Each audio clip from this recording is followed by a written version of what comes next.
I like to notice the Bible's subtle all-inclusives. And by that I mean, like, take, for example, John 3:16, one of the more well-known Bible passages. It says, "For God so loved the world that he gave his one and only Son, that whoever believes in him will never perish but will have everlasting life." There are two subtle all-inclusives in there. The first one's at the beginning, where it says that God so loved the world. The world is an all-inclusive. It includes everybody in the world. And what is true about everybody in the world, according to that passage?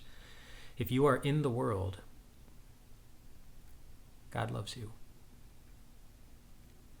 It doesn't matter if you feel loved by God. It doesn't matter if you think you are loved by God on a particular day, or if you deserve to be loved by God. You are loved. That's what it means. You are included in that all-inclusive. If you are in the world, God loves you. God loves you.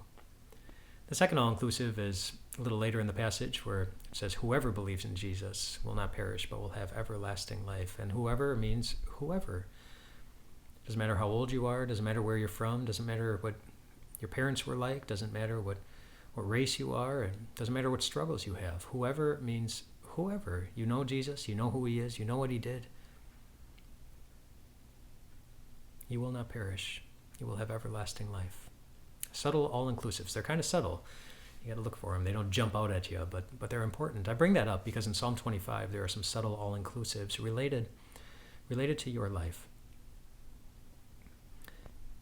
Every aspect of your life, actually, including the hard parts, including the ones that fill your gut with guilt, with pain, with worry, anxiety, anger, confusion. There's a promise in Psalm 25 for a certain group of people.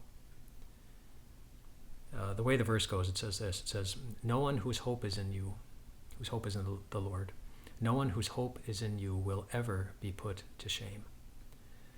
And what that means is that there's a certain category of people who will get to a certain point in their existence, and they will be able to look back, and they will be able to say,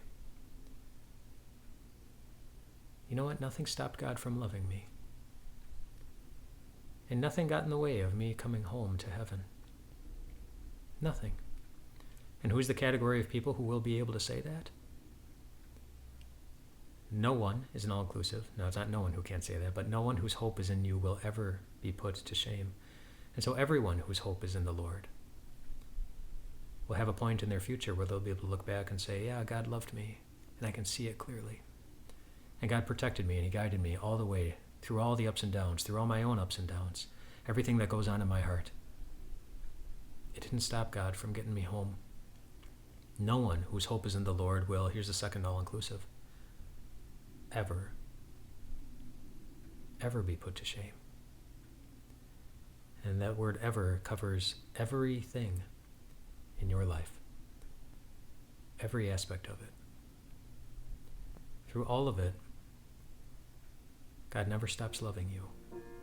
And through all of it, God never stops overseeing all things that are going on in your life to make sure that nothing gets in the way of you one day being home with him. Nothing. You're safe with God. His love includes you. Rest well tonight, my friends.